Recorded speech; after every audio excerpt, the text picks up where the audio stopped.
So let's talk about a new beginning. Part 5 in the Friday the 13th series is a dirty film. It contains a lot of nudity, explicit sex scenes, I would argue it's almost soft porn. A lot of drug use, gruesome and at times pretty tasteless kills. And that pretty much mirrors what was going on behind the scenes while shooting this film, except for the killing, of course. Director Danny Steinman came from porn. And let's say he incorporated some of his profession into this film. And a lot of actors had openly talked about that there was a lot of drug use going on behind the scenes while making this film. So this is a dirty film, it's a shameless film, and it's a tasteless film. It's not a good film at all, but it's very entertaining, and of course, you know me, I enjoy it a lot. Because it's pure 80s hedonism. It perfectly encapsulates some of the things that were going on in this era, in the 80s. And yeah, it's like all of the other Friday films, some sort of a portal into another time. Yeah, it's a little, because it's so much 80s. You can't get more 80s, and there's a lot of strange things happening in this film, which are pretty entertaining, but very tasteless. There's a guy killing a mentally disabled person with an axe over a chocolate bar, you know? It's just, there are those insane rednecks who throwing a tantrum all the time, and very strange overacting. Our main protagonist in this film is Tommy Jarvis. In part 4, he was portrayed by Corey Feldman, who has a little cameo in the beginning of this film. So he's portrayed by John Shepard in this film. Of course, Tommy Jarvis survived Jason's attack in the last film and even killed him. He's a lot older now, and he gets admitted to a mental facility for traumatized children, teenagers of all sorts, and yeah, strangely, it's deep in the woods. Yeah, so let's just take this for what it is. There's a lot of really strange overacting in this film, especially coming from John Shepard, who's like like this all the time. You know, he's freaking out all the time, and yeah, it's insane. Every actor in this film, I'm not sure if those are real actors or what was going on while casting these people. This whole film feels like some friends came together for some pretty excessive party in the woods, and someone decided to, hey, let's get a camera and make a film as long as the drugs are still working or something, you know. This is how that's how it feels, this film. Very strange. And yeah, I'm not sure, as I said, if those are real actors. There's a girl who's named Voorhees in real life, just like our killer. And I'm pretty sure they only cast her because of her name, you know, because it was just a fun coincidence, and maybe because of some of her physical assets. Because she's, like many of the other actresses, showing a lot of skin in this film, which is not a bad thing at all, you know. I somehow enjoy it, and but those are not real actors, I think.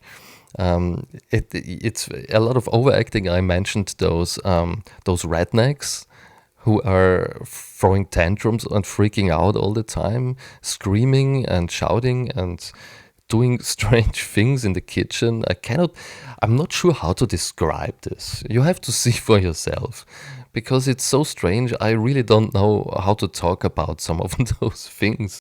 Yeah, we got our usual kills, a lot of them. I think this Friday film contains the most killing of them all. And yeah, there's some great effects in there, like in every Friday film. Not the best, because it's not Tom Savini level, you know, like part 1. But it's still pretty good, I think, and also very entertaining. Harry Manfredini again did the music for this film, which contributes to the atmosphere. I really like his music. It's his signature Friday the 13th music. Yeah, and this one is also great. I really enjoy the last 15 to 20 minutes of this film. It's also, it's the same thing as usual. We got a confrontation between Jason and our final girl, and in this case, Tommy Jarvis. And this whole thing takes place inside of a barn at night.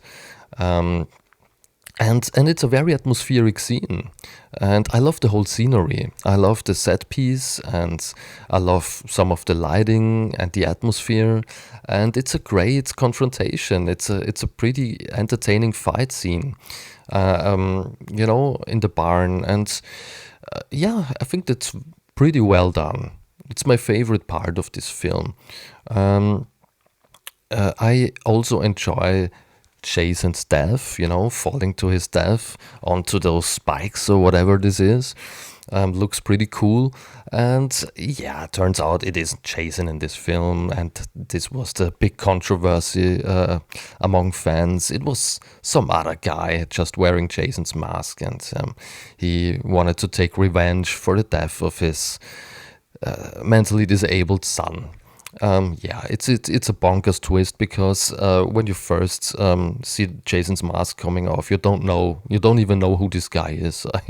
I was like, oh, and I didn't care because, yeah, he looks like Jason and acts like Jason, and I think doesn't make a big difference if it's just another guy behind the same mask.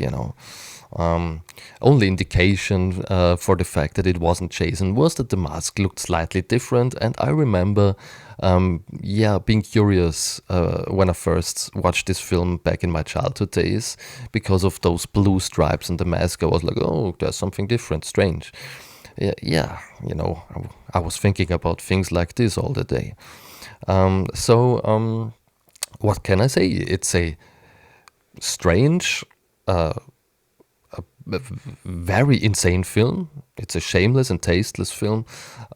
It's a dirty film, and it's entertaining. It's a lot of fun. If you're into stuff like this.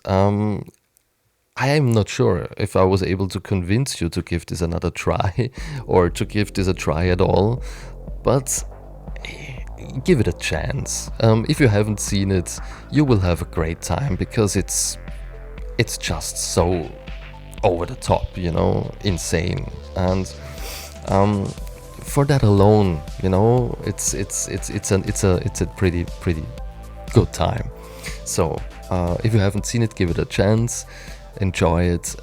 Love you and see you very soon.